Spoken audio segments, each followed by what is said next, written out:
Chacmol, de Carlos Fuentes. Hace poco tiempo, Filiberto murió ahogado en Acapulco. Sucedió en Semana Santa. Aunque había sido despedido de su empleo en la secretaría, Filiberto no pudo resistir la tentación burocrática de ir, como todos los años, a la pensión alemana, comer el chucrut endulzado por los sudores de la cocina tropical, bailar el sábado de gloria en la quebrada y sentirse gente conocida en el oscuro anonimato vespertino de la playa de Hornos. Claro, sabíamos que en su juventud había nadado bien, pero ahora, a los 40, y tan desmejorado como se le veía, intentar salvar a la medianoche el largo trecho entre Caleta y la isla de la Roqueta. Frau Müller no permitió que se le velara, a pesar de ser un cliente tan antiguo en la pensión. Por el contrario, esa noche organizó un baile en la terracita sofocada, mientras Filiberto esperaba, muy pálido dentro de su caja, a que saliera el camión matutino de la terminal, y pasó acompañado de guacales y fardos la primera noche de su nueva vida. Cuando llegué muy temprano a vigilar el embarque del féretro, Filiberto estaba bajo un túmulo de cocos. El chofer dijo que lo acomodáramos rápidamente en el toldo y lo cubriéramos con lonas para que no se espantaran los pasajeros y a ver si no le habíamos echado la sal al viaje. Salimos de Acapulco a la hora de la brisa tempranera. Hasta Tierra Colorada nacieron el calor y la luz. Mientras desayunaba huevos y chorizo, abría el cartapacio de Filiberto, recogido el día anterior, junto con sus otras pertenencias en la pensión de los Müller. 200 pesos, un periódico derogado de la Ciudad de México, cachos de lotería, el paisaje de ida, solo de ida, y el cuaderno barato, de hojas cuadriculadas y tapas de papel mármol. Me aventuré a leerlo, a pesar de las curvas, el hedor a vómitos y cierto sentimiento natural de respeto por la vida privada de mi difunto amigo. Recordaría, si empezaba con eso, nuestra cotidiana labor en la oficina. Quizás sabría, al fin, por qué fue declinado, olvidando sus deberes, por qué dictaba oficios sin sentido, ni número, ni sufragio efectivo no reelección, por qué, en fin, fue corrido, olvidaba la pensión, sin respetar los escalafones. Hoy fui a arreglar lo de mi pensión. El licenciado, amabilísimo. Salí tan contento que decidí gastar 5 pesos en un café. Es el mismo al que íbamos de jóvenes y al que ahora nunca concurro, porque me recuerda que a los 20 años podía darme más lujos que a los 40. Entonces todos estábamos en un mismo plano. Hubiéramos rechazado con energía cualquier opinión peyorativa hacia los compañeros. De hecho, librábamos la batalla por aquellos a quienes en la casa discutían por su baja extracción o falta de elegancia. Yo sabía que muchos de ellos, quizá los más humildes, llegarían muy alto, y aquí, en la escuela, se iban a forjar las amistades duraderas en cuya compañía cruzaríamos el mar bravío. No fue así. No hubo reglas. Muchos de los humildes se quedaron allí. Muchos llegaron más arriba de lo que pudimos pronosticar en aquellas fogosas, amables tertulias. Otros, que parecíamos prometerlo todo, nos quedamos a la mitad del camino, destripados en un examen extracurricular, aislados por una zanja invisible de los que triunfaron y de los que nada alcanzaron. En fin, hoy volví a sentarme en las sillas modernizadas. También hay, como barricada de una invasión, una fuente de sodas. Y pretendí leer expedientes. Vi a muchos antiguos compañeros, cambiados, amnésicos, retocados de luz de neón, prósperos. Con el café que casi no reconocía, con la ciudad misma, habían ido cincelándose a ritmo distinto del mío. No, ya no me reconocían, o no me querían reconocer. A lo sumo, 1 o 2, una mano gorda y rápida sobre el hombro. «Adiós, viejo, ¿qué tal?» Entre ellos y yo mediaban los 18 agujeros del country club. Me disfracé detrás de los expedientes. Desfilaron en mi memoria los años de las grandes ilusiones, de los pronósticos felices y también las omisiones que impidieron su realización. Sentí la angustia de no poder meter los dedos en el pasado y pegar los trozos de algún rompecabezas abandonado. Pero el argón de los juguetes se va olvidando, y al cabo, ¿quién sabrá dónde fueron a dar los soldados de plomo, los cascos, las espadas de madera? Los disfraces tan queridos no fueron más que eso. Y sin embargo había constancia, disciplina, apego al deber. ¿No era suficiente? ¿O sobraba? En ocasiones me asaltaba el recuerdo de Rilke. La gran recompensa de la aventura de juventud debe ser la muerte. Jóvenes, debemos partir con todos nuestros secretos. Hoy no tendría que volver la mirada a las ciudades de sal. 5 pesos. ¿2 de propina? Pepe, aparte de su pasión por el derecho mercantil, gusta de teorizar. Me vio salir de catedral y juntos nos encaminamos a Palacio. Él es descreído, pero no le basta. En media cuadra tuvo que fabricar una teoría, que si yo no fuera mexicano no adoraría a Cristo. Y no, mira, parece evidente. Llegan los españoles y te proponen adorar a un Dios muerto, hecho un coágulo, con el costado herido, clavado en una cruz, sacrificado, ofrendado. ¿Qué cosa más natural que aceptar un sentimiento tan cercano a todo tu ceremonial, a toda tu vida? Figúrate, en cambio, que México hubiera sido conquistado por budistas o por mahometanos. No es concebible que nuestros indios veneraran a un individuo que murió de indigestión, pero un dios al que no le basta que se sacrifiquen por él, sino que incluso va a que le arranquen el corazón. ¡Caramba! ¡Jaque mate a Huitzilopochtli! El cristianismo, en su sentido cálido, sangriento de sacrificio y liturgia, se vuelve una prolongación natural y novedosa de la religión indígena. Los aspectos caridad, amor y la otra mejilla, en cambio, son rechazados. Y todo en México es eso. Hay que matar a los hombres para poder creer en ellos. Pepe conocía mi afición desde joven por ciertas formas de arte indígena mexicana. Yo colecciono estatuillas, ídolos, cacharros. Mis fines de semana los paso en Tlaxcala o en Teotihuacán. ¿Acaso por eso le guste relacionar todas las teorías que elabora para mi consumo con esos temas? Por cierto que busco una réplica razonable de Chacmol desde hace tiempo. Y hoy, Pepe me informa de un lugar en la Lagunilla en donde venden uno de piedra y parece que barato. Voy a ir el domingo. Un guasón pintó de rojo el agua del garrafón en la oficina, con la consiguiente perturbación de las labores. He debido consignarlo al director, a quien solo le dio mucha risa. El culpable se ha valido de esta circunstancia para hacer sarcasmos a mis costillas el día entero, todos en torno al agua. Hoy domingo aproveché para ir a la Lagunilla. Encontré el chacmol en la tienducha que me señaló Pepe. Es una pieza preciosa de tamaño natural y aunque el marchante asegura su originalidad, lo dudo. La piedra es corriente, pero ello no aminora la elegancia de la postura y lo macizo del bloque. El desleal vendedor le ha embarrado salsa de tomate en la barriga al ídolo para convencer a los turistas de la sangrienta autenticidad de la escultura. El traslado a la casa me costó más que la adquisición, pero ya está aquí, por el momento en el sótano, mientras reorganizo mi cuarto de trofeos a fin de darle cabida. Estas figuras necesitan sol vertical y fogoso. Ese fue su elemento y condición. Pierde mucho mi chacmol en la oscuridad del sótano. Allí es un simple bulto agónico, y su mueca parece reprocharme que le niegue la luz. El comerciante tenía un foco que iluminaba verticalmente en la escultura, recortando todas sus aristas y dándole una expresión más amable. Habrá que seguir su ejemplo. Amanecí con la tubería descompuesta. Incauto dejé correr el agua de la cocina y se desbordó. Corrió por el piso y llegó hasta el sótano, sin que yo me percatara. El chacmol resiste la humedad, pero mis maletas sufrieron. Todo esto, en día de labores, me obligó a llegar tarde a la oficina. Vinieron por fin a arreglar la tubería, las maletas torcidas y el chacmol con lama en la base. Desperté a la 1, había escuchado un quejido terrible. Pensé en ladrones, pura imaginación. Los lamentos nocturnos han seguido. No sé a qué atribuirlo, pero estoy nervioso. Para colmo de males, la tubería volvió a descomponerse y las lluvias se han colado inundando el salón. El plomero no viene, estoy desesperado. Del departamento del Distrito Federal más vale no hablar. Es la primera vez que el agua de las lluvias no obedece a las coladeras y viene a dar a mi sótano. Los quejidos han cesado. Vaya, una cosa por otra. Secaron el sótano y el chacmol está cubierto de lama. Le da un aspecto grotesco, porque toda la masa de la escultura parece padecer de una erisipela verde, salvo los ojos que han permanecido de piedra. Voy a aprovechar el domingo para raspar el musgo. Pepe me ha recomendado cambiarme a una casa de apartamentos y tomar el piso más alto para evitar estas tragedias acuáticas. Pero yo no puedo dejar este caserón. Ciertamente es muy grande para mí solo, un poco lúgubre en su arquitectura porfiriana.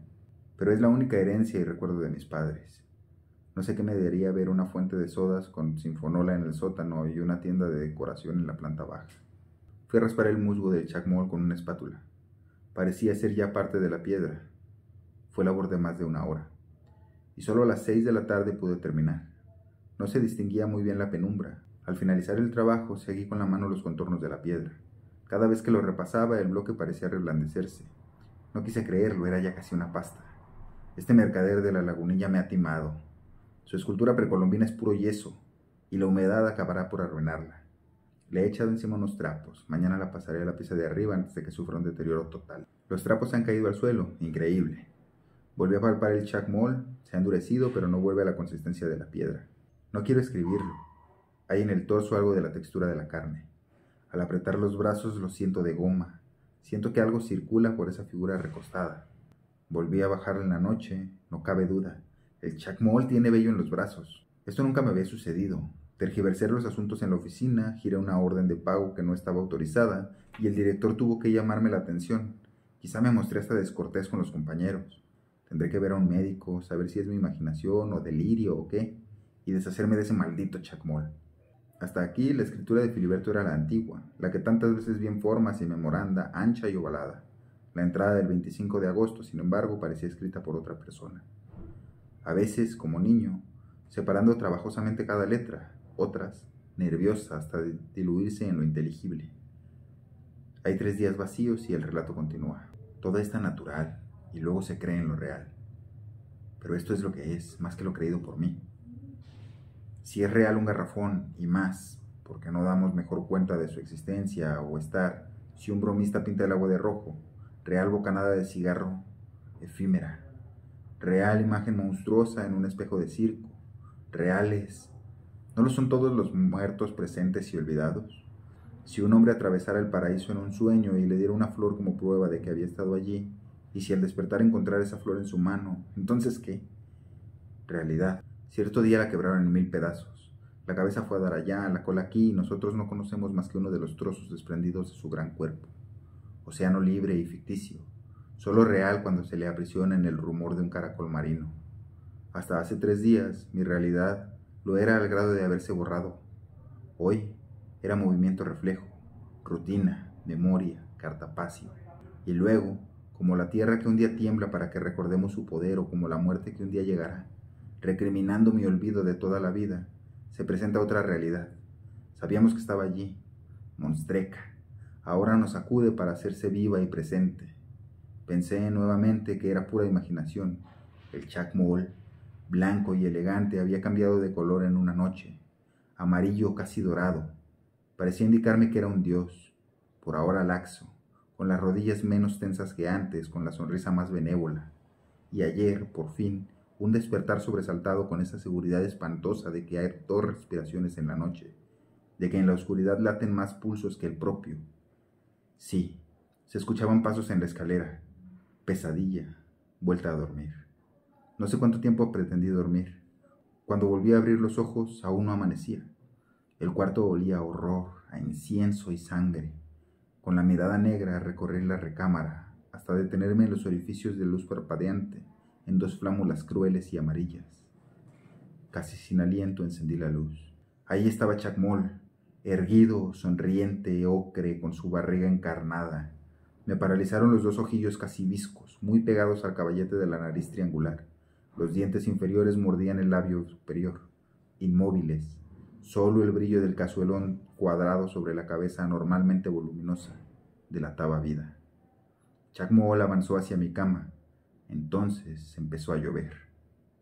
Recuerdo que a fines de agosto Filiberto fue despedido de la secretaría, con una recriminación pública del director y rumores de locura y hasta de robo. Esto no lo creí. Sí pude ver unos oficios descabellados, preguntándole al oficial mayor si el agua podía olerse, ofreciendo sus servicios al secretario de Recursos Hidráulicos para hacer llover en el desierto. No supe qué explicación darme a mí mismo. Pensé que las lluvias excepcionalmente fuertes de ese verano habían enervado a mi amigo, o que alguna depresión moral debía producir la vida en aquel caserón antiguo, con la mitad de los cuartos bajo llave y empolvados, sin criados ni vida de familia. Los apuntes siguientes son de fines de septiembre. Chacmol puede ser simpático cuando quiere. Un glu-glu de agua embelesada. Sabe historias fantásticas sobre los monzones, las lluvias ecuatoriales y el castigo de los desiertos. Cada planta arranca de su paternidad mítica. El sauce es su hija descarriada, los lotos, sus niños mimados, su suegra, el cacto. Lo que no puedo tolerar es el olor extrahumano que emana de esa carne que no lo es, de las sandalias flamantes de vejez. Con risa estridente, Chacmol revela cómo fue descubierto por Le Pongleon y puesto físicamente en contacto de hombres de otros símbolos. Su espíritu ha vivido en el cántaro y en la tempestad, naturalmente. Otra cosa es su piedra, y haberla arrancado del escondite maya en el que yacía es artificial y cruel. Creo que Chacmol nunca lo perdonará. Él sabe de la inminencia del hecho estético. He debido proporcionarle sapolio para que se lave el vientre que el mercader, al quererlo azteca, le untó salsa ketchup. No pareció gustarle mi pregunta sobre su parentesco con Tlaloc, y cuando se enoja, sus dientes, de por sí repulsivos, se afilan y brillan. Los primeros días bajó a dormir al sótano. Desde ayer lo hace en mi cama. Hoy empezó la temporada seca. Ayer, desde la sala donde ahora duermo, comencé a oír los mismos lamentos roncos del principio, seguidos de ruidos terribles. Subí, entreabrí la puerta de la recámara. Chuck Moll estaba rompiendo las lámparas, los muebles. Al verme saltó hacia la puerta con las manos arañadas y apenas pude cerrar e irme a esconder al baño. Luego bajó, jadeante, y pidió agua. Todo el día tiene corriendo los grifos. No queda un centímetro seco en la casa. Tengo que dormir muy abrigado y le he pedido que no empape más la sala. El Chuck inundó hoy la sala. Exasperado le dije que lo iba a devolver al mercado de la Lagunilla. Tan terrible como su risilla, horrorosamente distinta a cualquier risa de hombre o de animal, fue la bofetada que me dio, con ese brazo cargado de pesados brazaletes. Debo reconocerlo. Soy su prisionero. Mi idea original era bien distinta. Yo dominaría a Chuck Moll como se domina un juguete. Era, acaso, una prolongación de mi seguridad infantil. Pero la niñez, ¿quién lo dijo? Es un fruto comido por los años, y yo no me he dado cuenta. Ha tomado mi ropa y se pone la bata cuando empieza a brotarle musgo verde. El Chuck Moll está acostumbrado a que se le obedezca, desde siempre y para siempre. Yo, que nunca he debido mandar, solo puedo doblegarme ante él. Mientras no llueva, y su poder mágico, vivirá colérico e irritable. Hoy decidí que en las noches Chuck Moll sale de la casa. Siempre, al oscurecer, canta una tonada chirriona y antigua, más vieja que el canto mismo. Luego cesa. Toqué varias veces a su puerta y, como no me contestó, me atreví a entrar. No había vuelto a ver la recámara desde el día en el que la estatua trató de atacarme. Está en ruinas y allí se concentra ese olor de incienso y sangre que ha penetrado la casa. Pero detrás de la puerta hay huesos, huesos de perro, de ratones y de gatos. Esto es lo que roba en la noche el Chuck Moll para sustentarse. Esto explica los ladridos espantosos de todas las madrugadas. Febrero, seco. Chuck Moll vigila cada paso mío. Me ha obligado a telefonear a una fonda para que diariamente me traigan un portaviandas. Pero el dinero sustraído de la oficina ya se va a acabar. Sucedió lo inevitable. Desde el día primero cortaron el agua y la luz por falta de pago. Pero Chuck Moll ha descubierto una fuente pública a 2 cuadras de aquí. Todos los días hago 10 o 12 viajes por agua. Y él me observa desde la azotea. Dice que si intento huir me fulminará. También es Dios del rayo. Lo que él no sabe es que estoy al tanto de sus correrías nocturnas. Como no hay luz, debo acostarme a las 8. Ya debería estar acostumbrado al Chuck Moll, pero hace poco, en la oscuridad, me topé con él en la escalera. Sentí sus brazos helados, las escamas de su piel renovada y quise gritar. Si no llueve pronto, el Chuck Moll va a convertirse otra vez en piedra. He notado sus dificultades recientes para moverse. A veces se reclina durante horas, paralizado contra la pared, y parece ser de nuevo un ídolo inerme, por más dios de la tempestad y el trueno que él se considere. Pero estos reposos solo le dan nuevas fuerzas para vejarme, arañarme, como si pudiese arrancar algún líquido de mi carne. Ya no tienen lugar aquellos intermedios amables durante los cuales relataba viejos cuentos. Creo notar en él una especie de resentimiento concentrado. Ha habido otros indicios que me han puesto a pensar. Los vinos de mi bodega se están acabando. Chuck Moll acaricia la seda de la bata. Quiere que traiga una criada a la casa. Me ha hecho enseñarle a usar jabón y lociones. Incluso hay algo viejo en su cara que antes parecía eterna. Aquí puede estar mi salvación. Si el Chuck cae en tentaciones, si se humaniza, posiblemente todos sus siglos de vida se acumulen en un instante y caiga fulminado por el poder aplazado del tiempo. Pero también me pongo a pensar en algo terrible. El Chuck no querrá que yo asista a su derrumbe, no querrá un testigo. Es posible que desee matarme. Hoy aprovecharé la excursión nocturna del Chuck para huir. Me iré a Acapulco. Veremos qué puede hacerse para conseguir trabajo y esperar la muerte del Chuck Moll. Sí, se avecina. Está canoso, abotagado. Yo necesito asolearme, nadar y recuperar fuerzas. Me quedan 400 pesos. Iré a la pensión Müller, que es barata y cómoda, que se adueña de todo Chuck Moll. A ver cuánto dura sin mis baldes de agua. Aquí termina el diario de Filiberto. No quise pensar más en su relato. Dormí hasta Cuernavaca. De ahí a México pretendí dar coherencia al escrito, relacionarlo con exceso de trabajo, con algún motivo psicológico. Cuando a las 9 de la noche llegamos a la terminal, aún no podía explicarme la locura de mi amigo. Contraté una camioneta para llevar el féretro a casa de Filiberto y después de allí ordenar el entierro. Antes de que pudiera introducir la llave en la cerradura, la puerta se abrió. Apareció un indio amarillo en bata de caza con bufanda. Su aspecto no podía ser más repulsivo. Despedía un olor a loción barata. Quería cubrir las arrugas con la cara polveada. Tenía la boca embarrada de lápiz labial mal aplicado y el pelo daba impresión de estar teñido. Perdone, no sabía que Filiberto hubiera... No importa, lo sé todo. Dígale a los hombres que lleven el cadáver al sótano. Y este fue el Chacmol de Carlos Fuentes. Lo podemos encontrar en su libro Los días enmascarados.